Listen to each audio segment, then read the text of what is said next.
folks, and welcome to another episode of Trek Tonight. Tonight, we have our very good friend and special guest, Cliff Diamond, with us, and we're going to talk a bit about who he is and what he does in a moment. But I just wanted to say we are going to be looking tonight at Children of the Comet, which was the second episode so far in season 1 of Strange New Worlds. So Cliff, we've known you for a long time. Longer than I'd like to admit. Cliff I've known since, I don't know when exactly we met. A little later than I met Leo. 78, something like that. We all went to the same school. Yeah. Yes. And we were all nerds, so we tended to sort of gravitate towards each other. Right. Protection. For protection, yes. For protection, yes. And to be seen. Exactly. But we all did drama club together, and all those very cool in the D&D club, and all those very cool all that good stuff. High school. We were kings. Yes. of the tiniest kingdom imaginable.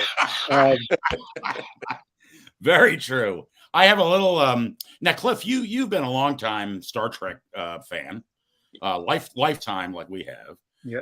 But also too, you've done some other interesting things. You've been an attorney. You do financial investment work, and you also are a scuba diver, professional scuba diver. Correct? Correct. I had a dive shop in New York City for 10 years and traveled around the world and taught, ran trips, had adventures. Almost got myself killed once or twice. Where was the most exotic place that you've gone scuba diving? I was Pacific, where the Japanese fleet was sunk during the Second World War, and for large animals. So that was that? We had an odd. I don't know what I thought that was maybe the red alert klaxon or something. No, we had an odd audio thing there. I have a little surprise here. I'm going to run.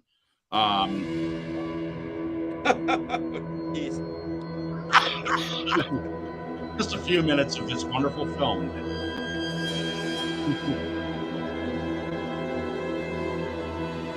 Oh my God, I think I know what this is.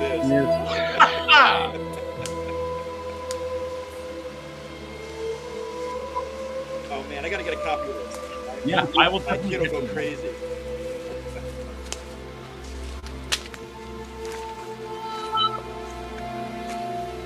I wish I still had those stickers.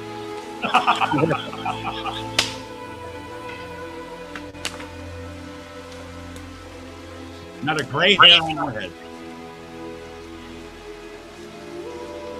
Who is that mysterious man? I wonder. And you shot this on film, right? Or is this on video? This was on video.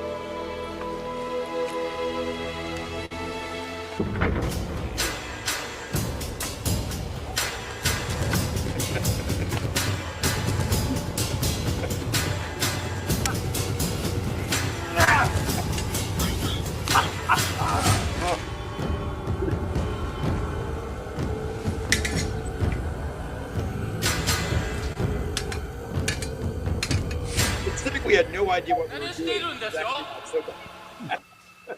And here's the big twist. Yes.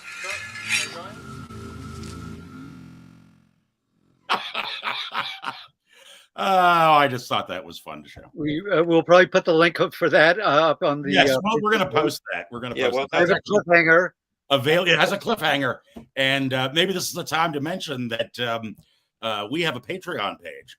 It's true. And one of the things that I'm thinking about offering on to our Patreon subscribers, which the Patreon page is Trek Tonight, same thing. There is a link to it posted on our Facebook page. Mm-hmm. But for those of you who like what you see and would like to see more of it and contribute and become part of the crew, we're going to have neat little bonus things like that you get exclusive access to, as well as neat little swag and fun things, and also the opportunity to join our Discord server, which we have set up but haven't really opened up to the public yet. So, alrighty. One thing I did want to show you guys, just because I love this, and I wanted to get your take on it. It's just this neat little thing that they've done for just for this show, and I think this thing is wicked cool. And you tell me what you think of it. Okay.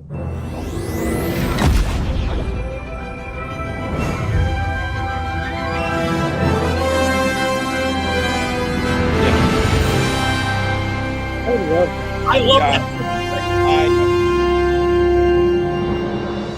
I think that is fantastic, and it really, I guess, I don't know if that's going to go in front of every new Star Trek show, Marvel or does just this one.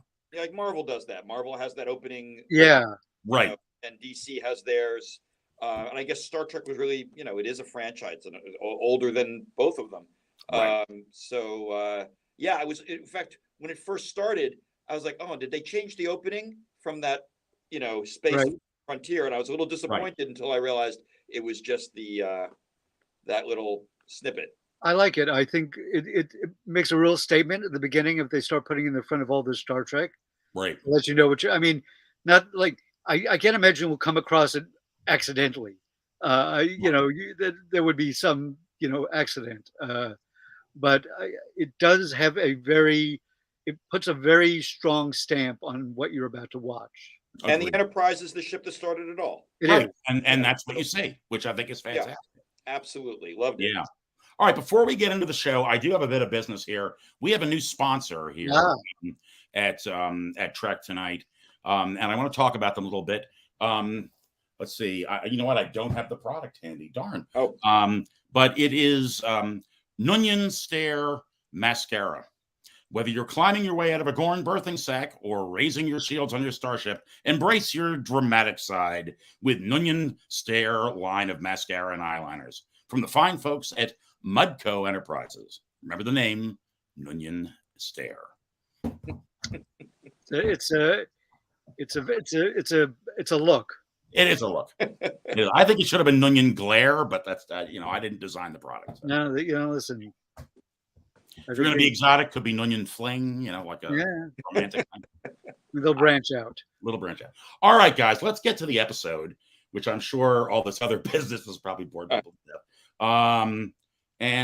I have some breakdowns here to start us off with. We open the episode with these aliens, very interesting aliens, on what looks like a desert world. They have these little huts. And then we cut to very arid, dry, climate. Then we cut to the business with the captain's dinner, where Uhura gets to tell her story. And then right before we get to the opening credits, the Enterprise knows about this comet coming, and they try a move to impact the comet, to move it so it doesn't hit this planet with these aliens on it. And all of a sudden, the comet has shields, which comets don't normally have shields. Now, what did you guys think of all that before the credit stuff? I've got to say, I loved the bit with the hazing of Uhura. Oh yeah, absolutely. First of all, it was a strong opening on an alien planet. They did a lovely job with the makeup. They definitely, while they were bipedal, they're very clearly alien, and it evoked a mood. And then we start with a cadet's log, which is a first, I think. Yeah. With the exception of perhaps lower decks. You get Uhura is sort of finding her place. She gets hazed because she's having dinner at the captain's table, and the helmsman says, "Oh, you should probably dust off your dress uniform." And then she meets her in the corridor, and she's wearing like parachute pants and like a belly shirt, a hoodie or something. Yeah, it's very casual. And she's like, "I thought you said it was just, it was a formal." She said, "Well, I just said you might want to dress out." She's like, "All right, hazing." I love the hazing. I love the fact that Pike cooks in his quarters. Yes, that sort of family dinner feel to it. Yeah, and people are chipping in. You've got Hammer there slicing up vegetables. I love what I found interesting about that scene, and I was thinking about it, and I may be wrong about this, and you'll correct me if I am, but this is one of the first times where these people have all been serving together, mostly. Yeah. Most of them have all been on this ship. I know the 5-year mission. I don't know where we are in the 5-year mission. Is it the beginning of the 5-year mission? Are they 2 years into it? Because we know they've been to Talos 4. Right. They've already done all that. So it gives you a feeling of we are coming into a bunch of people who are already a close-knit working crew. Yeah. And I think that's unusual because most of the ones I know with Next Generation, you came in, it's the new captain, he's coming aboard the ship, we're being introduced, the crew doesn't know each other. And maybe Discovery, I think they did, there was some familiarity, but in this one, they didn't like each other, I think, in Discovery. But in this, you certainly many of the main characters are very, very close, and you immediately get that from this scene and several. Oh, absolutely. Yeah. Now, Craig Lubin, and I know Craig was doing this from his phone. I think he meant Pike's ribs coming soon to a starship near you. Hey, Craig. Hey, Craig. Hello, friend of the show and friend of yours. Friend of a show and friend of a lifetime. Yes. I did like it. Had this very casual, and I love the fact that she shows up in the uniform. Folks like, oh yeah, yeah, right, yeah. You know, but there was and we finally get to see a bit of Hemmer, and you know, of course, Uhura is like, oh, you know, can I help you? He's like, why do you think I need help? You know, and he and Spock are sort of giving her the business, you know, and she then speaks. I'm gonna assume that's the Anar language, Hemmer. And Keith Dickinson, who's hotly awaited the appearance of Hemmer. Yes, has a nice bit of business here.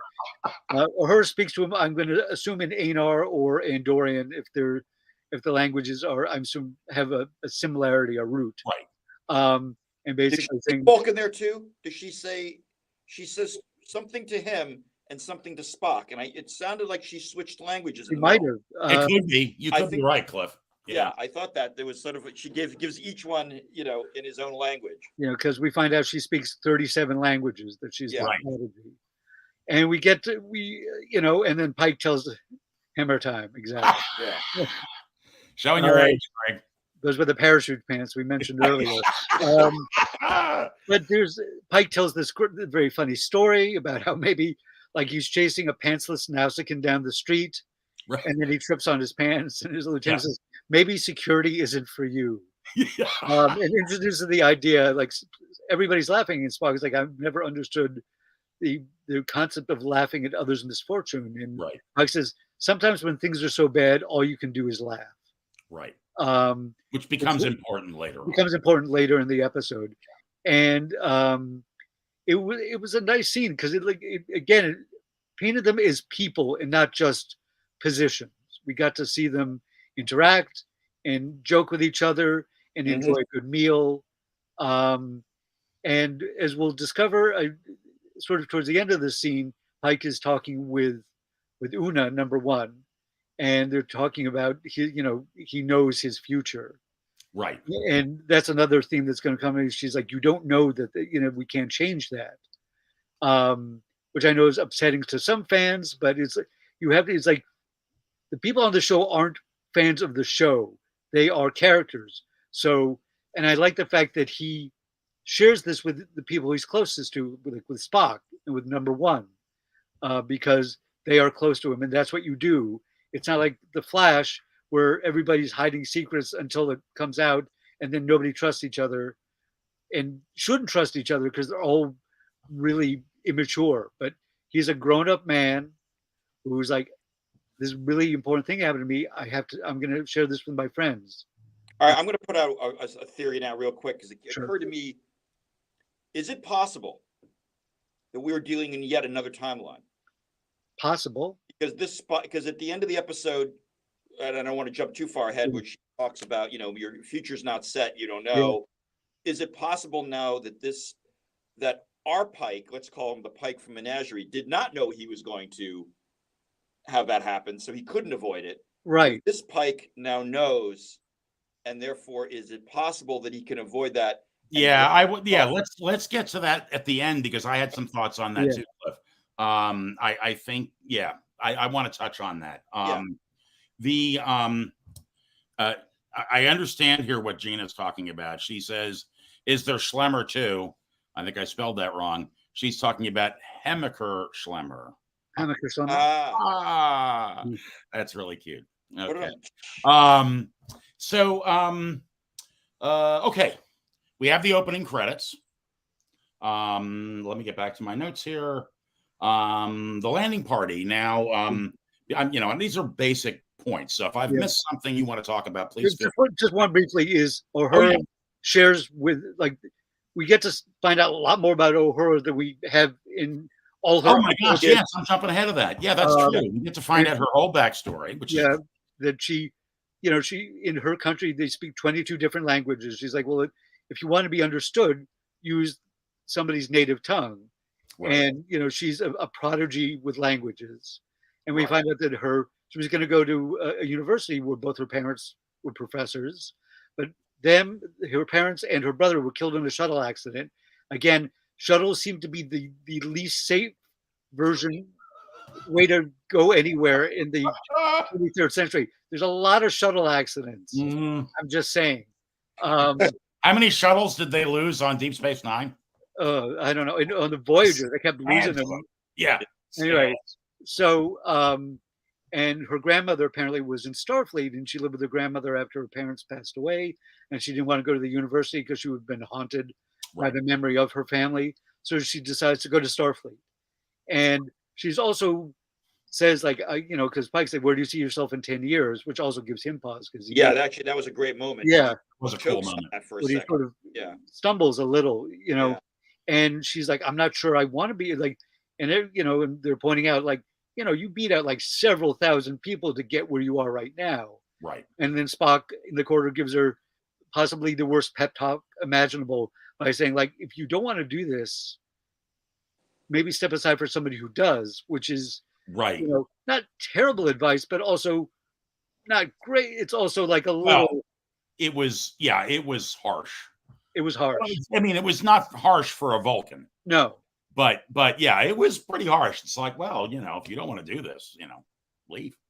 Somebody else wants to do it. And it's funny. I didn't take that as harsh, because I mean, I've seen that happen in our life where somebody's taken a spot, a very sought after spot that a lot of people who really want it when they express the idea of, well, I don't know if I really want to do this. I'm here, and you're like, hey, then let somebody who really wants to do it. Right. Yeah.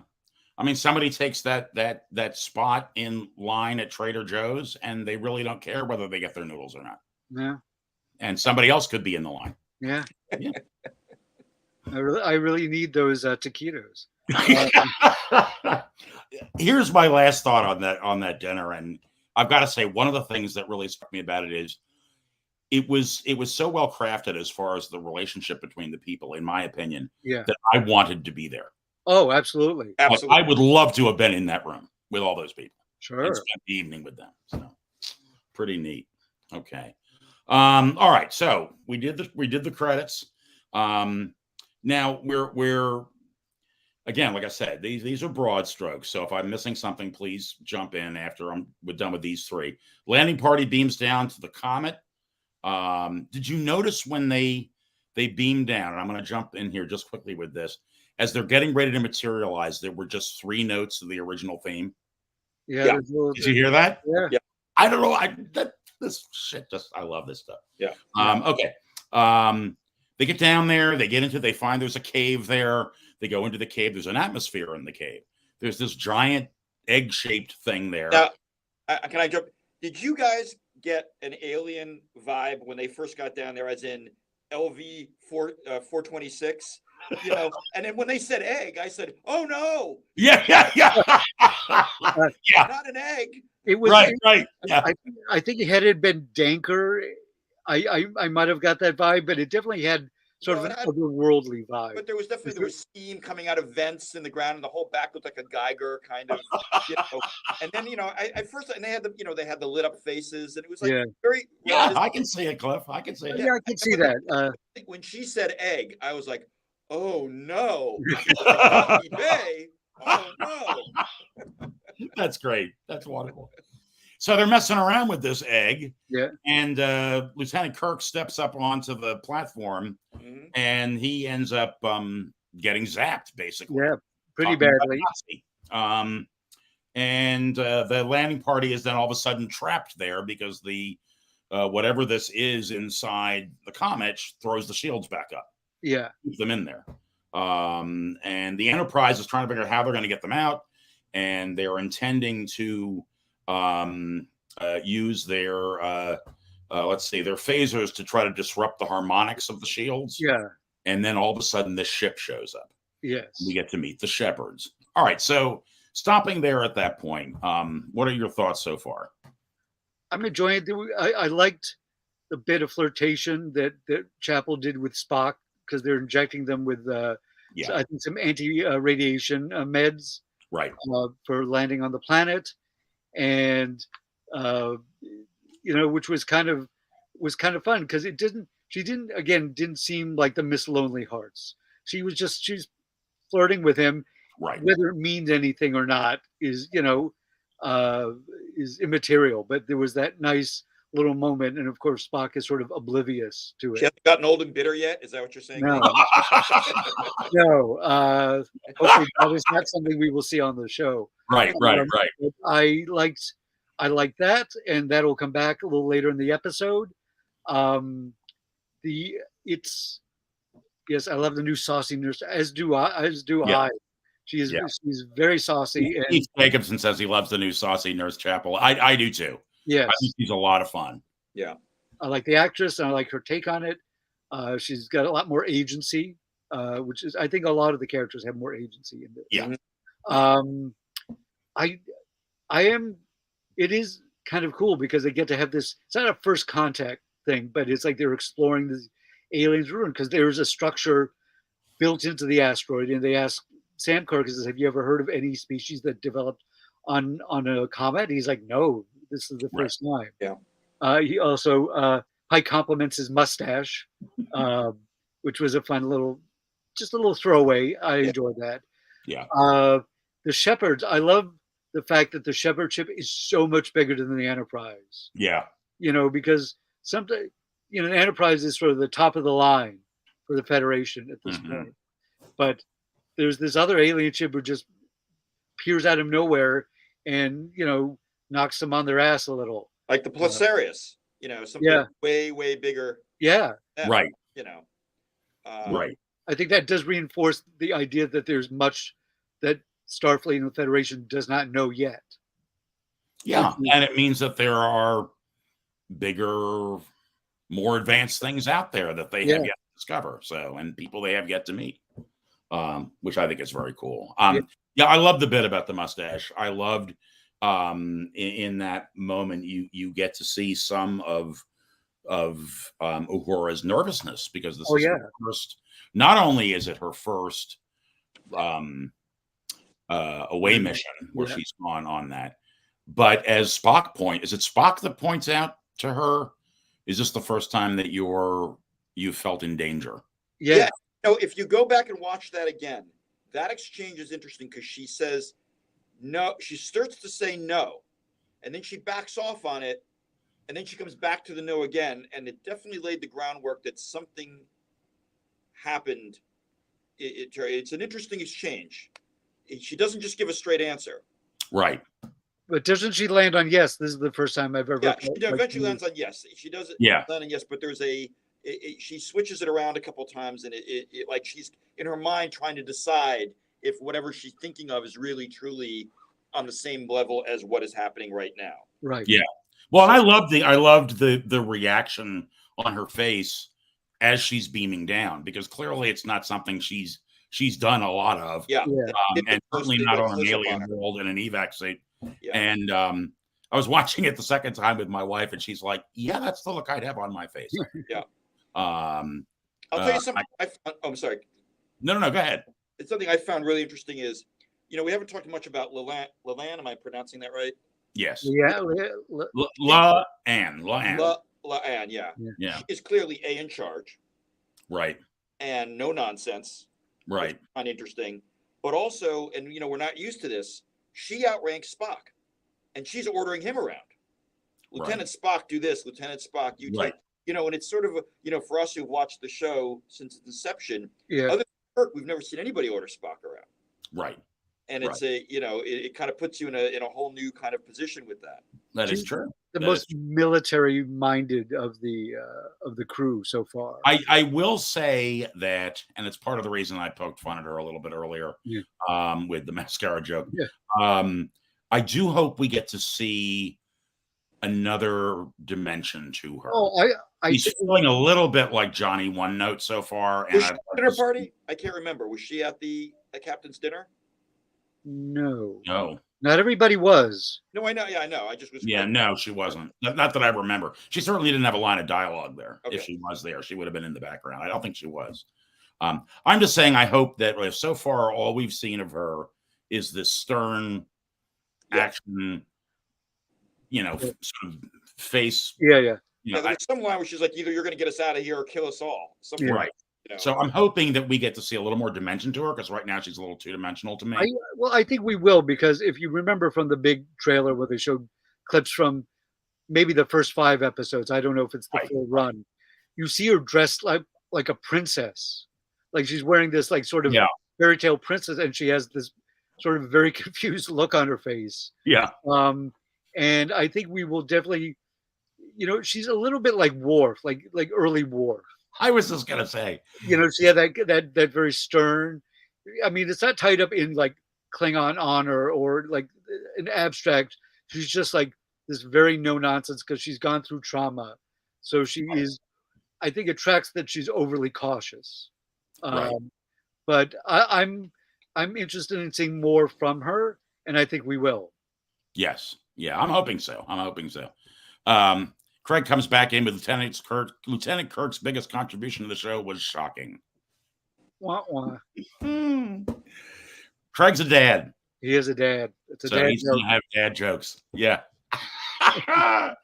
But that is true that he gets shocked, and the biggest dilemma they have down there, number 1, his heart stops. Yeah. Number 2, they can't beam him out, so they can't get him back up to the ship. So what was we it? now know where the tricorder defibrillator also. Was that a tricorder they used as a defibrillator? Yeah. I guess Spock had like the little medical scanner, right? Which he used that and it combined with the tricorder to defibrillate. It was like they're working in unison. Yeah. Oh, I see. He used that as the to deliver the shock. Yeah. And the tricorder gave the readings, from what I could gather as well. Gotcha. Okay. Yeah, that was a little elusive to me, but yeah. And they send a medical guy along. Usually the landing parties have some like McCoy or one of the medical. Yeah. Well, maybe they'll start doing that. Yeah. Maybe. So at any rate, so at that point, they do shock him back and get his heart going, but he still clearly needs medical attention beyond that.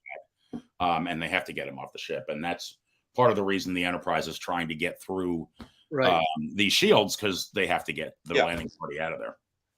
And then the Shepherds show up. Yeah. What did you guys think of the Shepherds? They're very cool, alien looking. Again, I mean, not so alien that you couldn't understand them, but blue skin, sort of weird shaped heads. A really impressive ship, and they're, Pike is trying to be like, all right, let's be reasonable here and all, and they're like, listen, we have deeply held religious beliefs about this comet, which, and I made a note of the name. That was a cool name. I didn't write it down. I tried the Mahanit, if I said it, and they see it as this. It's an arbiter, that it travels the universe, bestowing life or death, and they are there just to ensure that it is unimpeded. And it's an interesting idea. The idea that it is science versus faith, right? And I think they will discuss it towards the end of the episode. But it was sort of an interesting idea, because Enterprise very much a science, like the science. We don't want these people to die, and the alien's like, well, if they die, they die. Yeah, it's all predestined. Yeah. Whatever happens with the Mahit is preordained. It's all preordained. I thought it was cool. You know what else I loved about them was, and I don't know if anybody else felt this way, but they had that sound that important aliens had in the original series. Yes. Are you a man of, Are you a reasonable man, Captain? You know, and especially at the end. Yeah. When you get to the end. I mean, when they do their speech at the end, it's got that, you know. I love that. I mean, that may sound goofy, but I loved it. I also like how Pike, when they said they're called the Shepherds, and he kind of looks like the Shepherds. Yeah. He's like, that's the translation. Right. Yeah. Yeah. I loved that. I thought they were cool. I really liked them. I like the fact that Pike went to the right in front of the screen, so they were like, "Look at me, I'm the captain." Right. Like he was definitely like. Well, that screen is way more conducive than the old one to kind of going up and sort of taking stage, as we'd say in acting. So yeah. Well, and quite frankly, it's so large, you would need to walk up front to be identified because you're seeing the entire bridge. Yeah. Now, the next thing we get to is Uhura, who's working on trying to figure out what is this egg, what are the carvings on the outside, what does this all mean, how can I get us out of here? Because it's coming down to the fact that the landing party is all looking to her. Yeah. Because she is, with her understanding of languages, really the only one that's going to be able to solve this problem. Correct. And she starts humming to herself out of nervousness. And I love the fact that she's musical. She is. So is the original. Yeah, well, I say that there's many that I was saying this to Leo the other day. You've got the episode with Nomad, where he hears her humming over right. There's when she sings to O'Reilly and in engineering. I mean, that was part of her character. Yeah, she gets Charlie X all worked up because she's making a funny song about him. Yeah. Also, the actress Celia Rose Gooding, she's a Grammy winner. She was in Jagged Little Pill on Broadway, and the album won a Grammy, and so did she as a result. Right. She's got a beautiful singing voice, and it's very smart of the producers to take advantage of that. That may have been part of the reason she was cast, as they were looking. Possibly, yeah. Well, and Nichelle Nichols was a theatrical actress, a singer, and a dancer. Sure, yeah. So but it's funny because I said earlier that the show, this reminded me of Aliens. Then all of a sudden it turned into Close Encounters. Yeah, sure. And I thought the same thing because we go back to the musical. Yeah, these are musical notes. I was waiting for the do do do do. Well, it's funny. It was a little bit like that. Yeah. If you really think about it, the first few notes she starts singing really made me think of that's the first thing I thought. I said, now we're Close Encounters. Address the idea that math and music are linked. Yes. Right. And because Lan is like, why would they use the same music as we do? And they're like, Spock is like, well, the reason that certain musical notes are pleasing is because of the math of it.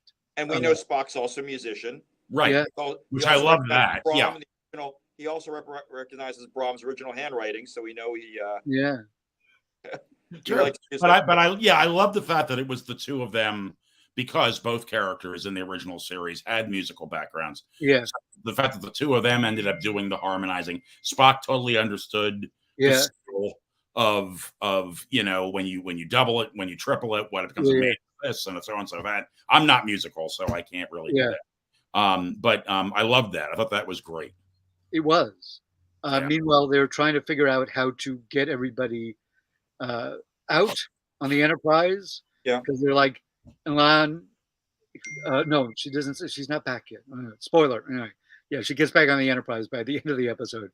But they're trying to figure out what to do because they are outgunned. The ship is so much bigger than them.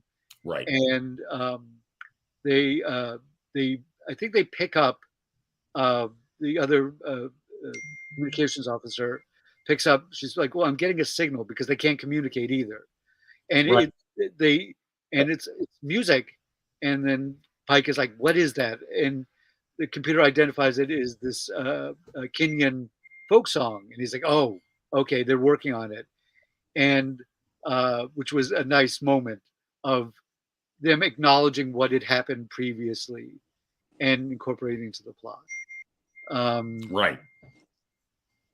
And I'm trying to remember, look at my notes. I did take notes. Well, it was cool that the egg starts replying to her singing. Yeah. Yes, they start, and then and then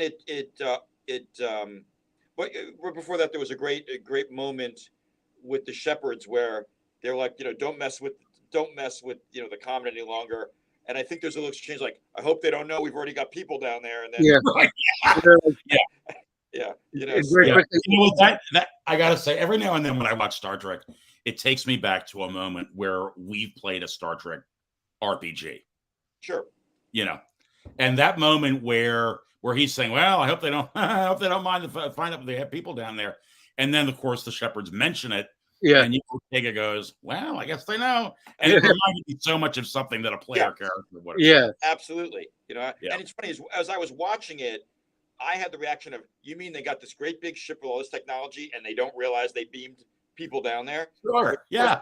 Question of why they didn't stop them from doing that, but right. Dale says it will be there too, which is a very, sinister alien thing to say. Oh yeah. And so they start communicating with it, and then it drops somehow they get, I don't know what they get it to drop the shields, after all that harmonizing. Yeah. And before that, Spock and Uhura have a moment where he's like says something to her, which he thinks is encouraging. He's just like, "Is that your version of a pep talk?" He says, "I've been working on it." She's like, "Maybe don't take your foot off the gas." Yeah. Well, I was going to say my quote of the show is, the best way to reduce tension is to apply rigorous logic. That's right. That is the quote of the show. That's one way to go. But they do, and he does then ends up saying something more, encouraging to her. Yeah. And so the shields drop, and Enterprise can beam them back up. Now the shepherds are like, "Stop fucking with our arbiter," and they start attacking them. So it is, and the Enterprise is, moving around. They've got a very good pilot, but it's, they can't match them gun for gun. They are outgunned. And even La'an says, like, "Captain, we should retreat." Yeah. Because there's no way we can win. And he's like, "I don't want to do that." So, because he still is convinced that this comet is going to hit the planet. He doesn't want that to happen. Right. Which I think also speaks to his dedication. Earlier they talk about, he says, "Well, we can't interfere, but we can stop them from dying." Which I thought was interesting, because I feel as though Kirk's Enterprise wrestled with whether that was still a breach of the Prime Directive. Because if they were predestined to be wiped out and you interfere, you're altering what their destiny would be. I mean, I think, for me, and I think when you think about the way the Federation is, it would step in and protect them if it could. Yeah, if it's something that they could do without contact, like they're not polluting the space, they're just ensuring that they continue. Right. Well, the aliens, it's interesting. We saw some scenes down there. This all took place, and they didn't know. Yeah. They have no idea. Oh, right. Yeah. Oh, yeah. Well, they see the comet in the sky. Yeah, they saw. And there's a point where I assume one of them is a child and one of them is a father or something. But even with that opening scene where we saw them and then go up to the ship wasn't even there for them. No. The ship was there for the comet. Yeah. To observe the comet. They just happened to be there. Right. Yeah, it was cool. There's a moment, and I don't know whether you're getting to this yet, Leo, or not, because here's where my notes end and yours pick up. But I loved the bit where Pike says to Ortega, "You like to put out this reputation that you're the best pilot in Starfleet. Well, here's the time to prove it." Yeah. Word gets around. So she says yes, and then she already has her own personal what do you call it? Evasion protocol. Evasion protocol, right, with her name in it. Yeah. Remember they do April one earlier, like evasion protocol beta alpha. April. I was about to say that the earlier one was one of Robert April's. Yeah. So I like that.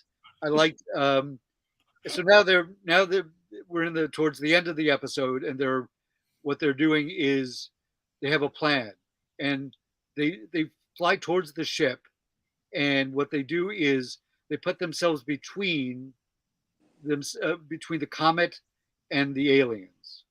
betting that the aliens will not fire on them to avoid hurting the comet. And they cut all power except for like life support and presumably communications because they hailed them. They were like, Right. like, listen, we surrender because we see the Enterprise get hit by a bunch of, I guess, sure. torpedoes or other energy weapons. Their torpedoes are. And he's like, we surrender. He says, we need your help. And they were like, well, why should we help you? And he's like, well, if you don't, we're going to crash into the comet's going to crash into us. Mm. And if you fire us, if you decide to destroy us, our trilithium resin will explode and will destroy the comet. And so they sign off, and then they use a tractor beam to pull them out. Right. Meanwhile, Spock has been hiding in a shuttle, heating the shield, his shields. Pike has promised them they won't touch it, or we won't touch it. Yeah, they won't. Right, they're not going to touch it. That's do anything to it. Yeah. So Spock is flying around it, heating the comet up just enough to get it to divert. Like enough of it falls off so it moves beyond the planet, doesn't hit the planet. Yeah, he's cracking it basically. Yeah, and Pike says, hey, this for the record, we didn't touch it. And it's Spock has some very exciting. We got to see the inside of that shuttlecraft. And they show that globe. Yep, I love it. Yeah, just like the old ones. Yep. Yeah, I love those little touches. Yeah, little nods. The original show is filled with those. It's just is. enough DNA that pulls me in and says, "Yes, I am in." Yeah. A modern, the conceit is it's not 1966, so we have a budget. But it's like the background behind you, Lee. I mean, that looks like Spock Station. Even very much. Well, and there are things in it that make sense. It never really made sense that everything was piloted by buttons. Yeah. If you think about it. Yes. And so now you see Spock's got his hands gripping a wheel. Yeah. He's actually gripping a wheel and he's piloting the shuttlecraft with that wheel. Well, I don't mind that addition because it makes sense. Yeah. I don't know. No, I agree. Gives it, the old show. I love the old show. It's what brought us all together to this point. But they didn't have a lot of money. They really were just trying to make as good a show. And I remember watching it, and I never felt like that doesn't look real. I was completely invested, even though some of it didn't really look real. But I was invested because I cared about the characters and the stories. Right. So now Comet goes off. The shepherds are like, basically they pass it. They part in peace, right? Which was nice, and they're unaware of Spock's shenanigans, and they leave. And then you also are they? You see, I didn't take that they were unaware. I thought that that he didn't touch it, so therefore maybe I will. I can't imagine a ship with that technology didn't notice a small shuttlecraft flying around. No, I didn't necessarily think that they were unaware of it, but the result was acceptable for them. Yeah. And you get to see Spock hailed. They were like, well, what happened to Mr. Spock? Is he okay? And you hear him over the comms laughing, and then he says, as you said, is sometimes things are so terrible, all you can do is laugh. That was the only part of the show that I have to say I took a little bit of issue on the character, and we talked about this earlier. I know in early Star Trek, Spock had a little more emotion to him, but I think a Vulcan laughing is a bit. I almost feel like he's think it's sarcastic. I don't know. It's because he laughed and then he was like, "Oh, hold on!" Like he wasn't carried away with emotion. He just laughed, and they'd be like, "Huh, okay, well, I tried that." Yeah. And then he's back to. Yeah, I still feel it's out of character. Well, we did talk about this in the green room before the show, and we all had our own take on it. I thought that was a direct message to Uhura because of the conversation they had, and that this issue of laughing when it was, things were bad, was something that they exchanged information about. So that's what my take was. Leo's was, well, Spock had a little more attached to his emotions, and And Clifford still thought it was out of character, but I get that. You know, I thought it was, I mean, it did make me go, huh, for a second, the first time I watched it. Let's see here. We have some comments in here. I'm going to go to Craig first. Maybe Spock's interference was preordained part of religious canon from the Shepherd's perspectives. And I think that's something that Uhura and suggesting in the end, Craig. I think that's very true. Well, and there may be a whole religion attached to it. We haven't seen it yet. Yeah, right, exactly. The whole book they read. I don't know. You know. Keith Jacobson says Shepard said something like, "Oh, ye of little faith, see, the comet chose to save them." Yeah, and that is true. I mean, they. Oh, this is interesting. Keith also says, based on what Craig said, that suggests to me that they were unaware of Spock's shenanigans. I didn't take that. Was not my take on it.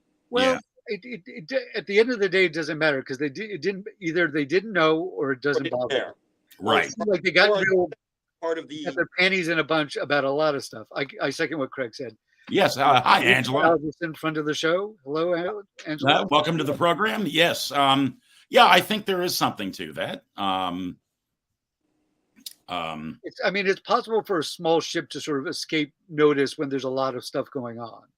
Well, and there was an awful lot of debris floating all over the place. Yeah. I mean, I never really thought that Spock with the shield's really, really hot. Yeah, I never really thought that Spock was that great a pilot, but damn, he had to navigate an awful lot of crap in order to get through there. Using those Vulcan reflexes of it. Yeah, exactly. That was very, very cool. I quite enjoy that. So now moving to sort of the end, the denouement.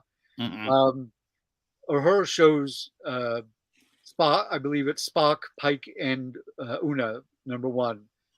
She finally translated the music from the comet, from the egg, and they showed the path of the comet previous to that. That's what the images came out to be, what the language was indicating, and it is the path that it followed, and also showed a chunk of debris, which is exactly the same shape and dimensions as the one that Spock carved off. Right. So they, whether you believe in predestination or not, it's an interesting sort of moment. And if nothing else, the comet appeared to have a knowledge of the future. Yeah. Because it was basically predicting before it happened what was going to happen. And then, of course, the ending of that, the chunk that flies off alters the atmosphere of the planet, in which there is more water. Yeah. And creating a better environment for growing plants, for animals, and for the people that live there. And there's a wonderful scene where they're just standing out there and rain starts to fall. Yeah. And you see their hands getting wet with this. And I don't know, have they never experienced rain? Is that what we're supposed to get from that? Maybe I don't know. Very rarely. It was a very cool moment with just well, got their moisture evaporators, and they got to get the droids out on the ridge before they'd be hell to pay. Do they speak Bocce, though? That's the question. That's all they speak. Well, that's what Uhura can speak Bocce. Yeah.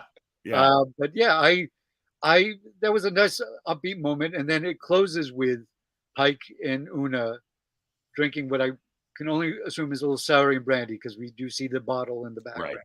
Yeah. Right. And she's like telling him, like, listen, just because you know this is going to happen doesn't mean it's going to happen. Maybe you have the chance to save these kids and yourself. And he says how he knows all their names. Right. Because he's at the beginning of the episode as well. He rattles off the names because he's experienced. He didn't just see it; he lived it. Right. He experienced it he lived it. He felt it. Yeah. He went through the whole thing. Yeah. And then he calls up. He's by himself, and he calls up all the names. He's a Federation citizens, and he lists these names. And they're children. They're children now, because it's in 10 years. They're all like, maybe they're all like 8 or 10 years old. Yeah. And they'll be in the academy in 10 years' time. Right. And he's still wrestling with it, which I find interesting. He's still able to do his job, but it is something that, obviously is weighing on him. Now, Cliff brought up an interesting point in the green room earlier, I think it was you, Cliff. Yeah. The only thing that I don't know why it bothered me a little bit. This is sort of the second time we've had this conversation about whether or not he could change his future. The tone between him and Una in this particular moment seems to suggest that there's a possibility he could change it. So are we going to, I don't know what your predictions are, guys, whether you have them yet or not. Are we going to see a divergent timeline in this show again, which I hope not, for me personally, where all of a sudden Pike doesn't have this accident and end up in his box with his blinky light? Or are they just giving him that wish, that hope to move forward, and yet he's still going to have this problem? I would say there's a third. The third path may be this. Whether we ultimately get there or not, I think from a writing standpoint, if you know, I was about to say, Pike should get together with all those kids and create a strike team because he knows they'll never die. They'd be the ultimate strike team. Yeah, right. So from a narrative standpoint, if you know your character can't die, he can't get hurt because he has to be in that spot. Yeah. Because it's preordained. It locks you in. So as a writer in the narrative, you want to open it up to the possibility that maybe these things can change. Otherwise, it's boring from a storytelling standpoint. Right. Think about it. We're already trapped with several of the characters. We've got Spock. We know where he goes. We've got Uhura. We know where she goes. Chapel. We know where she goes. M'Benga. We know where he goes. Pike. So it leaves you very few characters that are open to possibly either dying, changing, becoming evil, becoming whatever they become. So perhaps they want to do it from a narrative standpoint. What do you think, Leo? There's a lot. I'm not sure. I mean, also, it's 10 years in the future of the show. Right. So, if we get 10 seasons out of this, we'll be damn lucky, right? That would be remarkable if we get 10 seasons. Well, they could do time jumps, though. They could do time jumps. But I think the point of a show like this is to return to the episodic mission of the week. So I'm not sure. I mean, I hate to think of Ensign Mounts Pike in a chair because he's such a dynamic, and charismatic and likable figure. But I also think it's possible it's going to happen. I don't know whether we'll see it happen on screen. Right. We already have, actually. How many seasons they do of this. Because it's easier with 10 episodes a season not to have, listen, as we've discussed in private, about a half of the episodes of Star Trek are not that great. There's some real dogs, some real low cards. Curse you, sir. Talk about, the Royale. And there's a lot. There's a terrible city on the edge of Ferrara or whatever. Yeah. The terrible. That was the rejected first draft.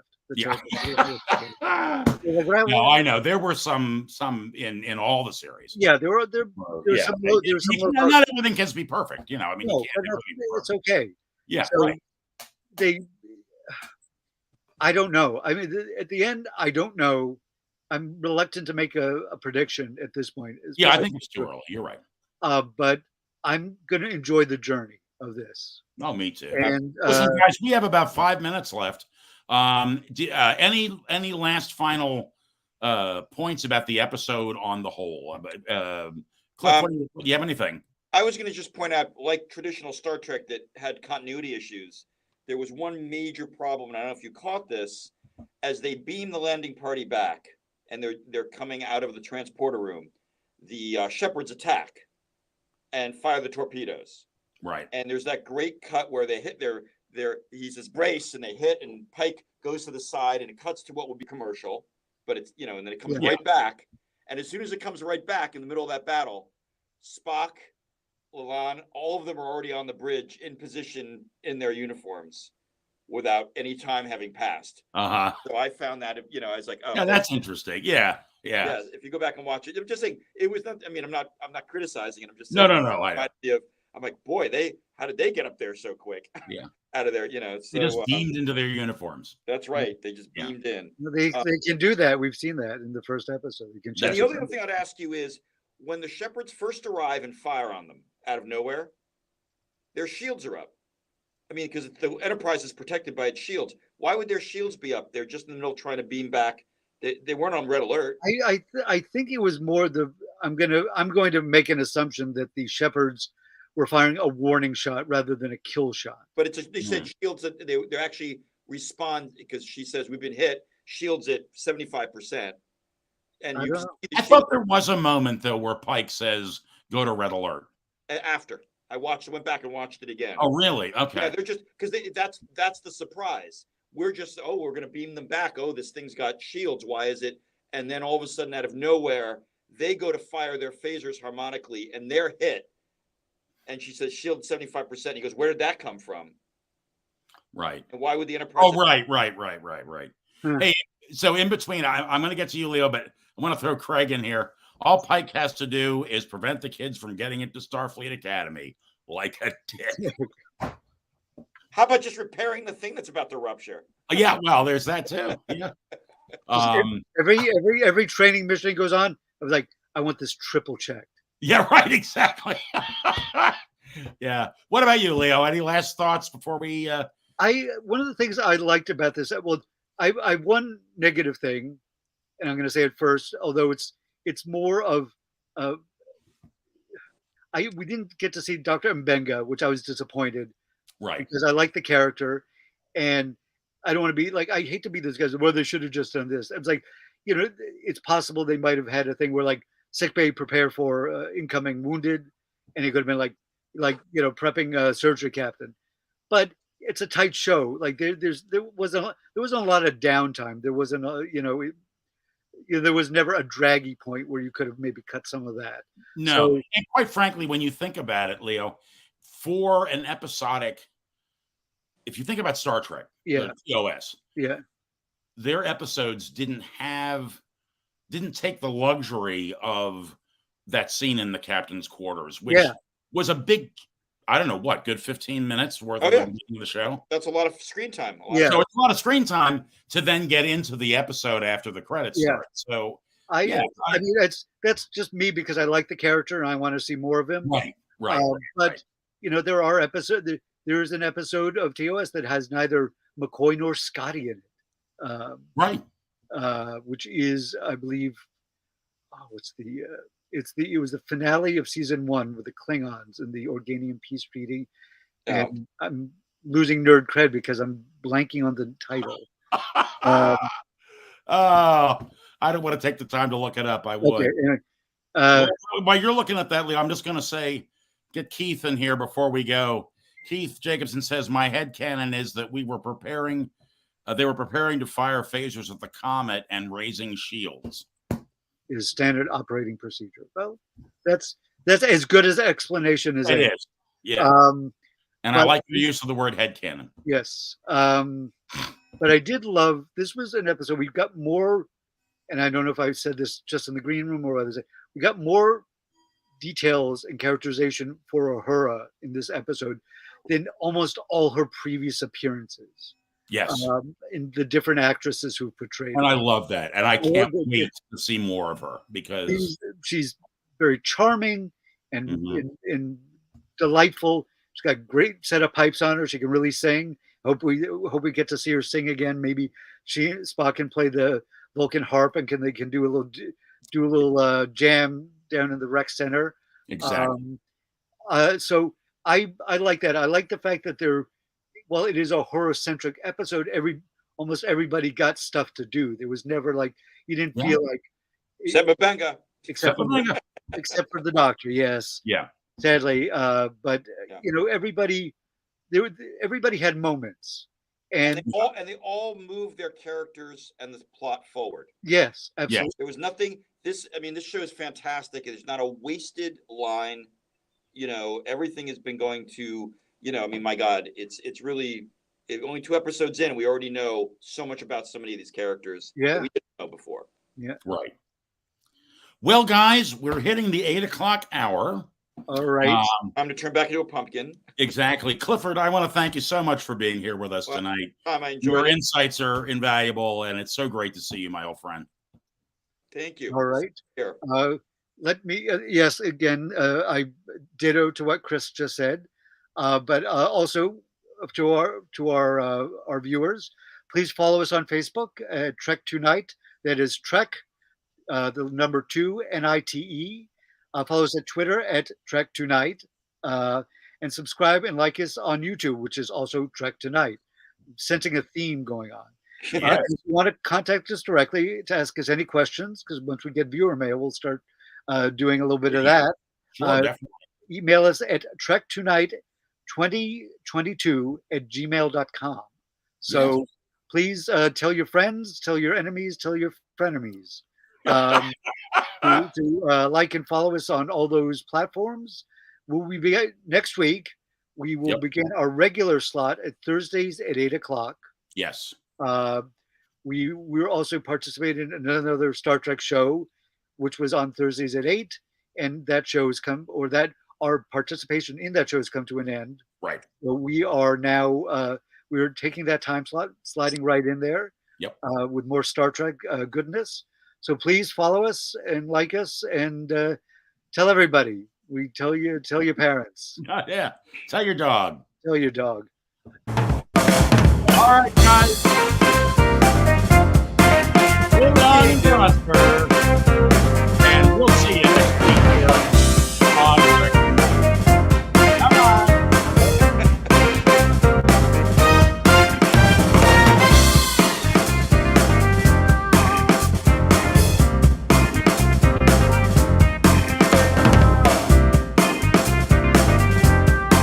The back.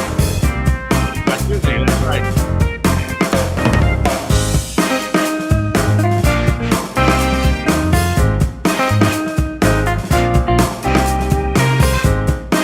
Good night, folks.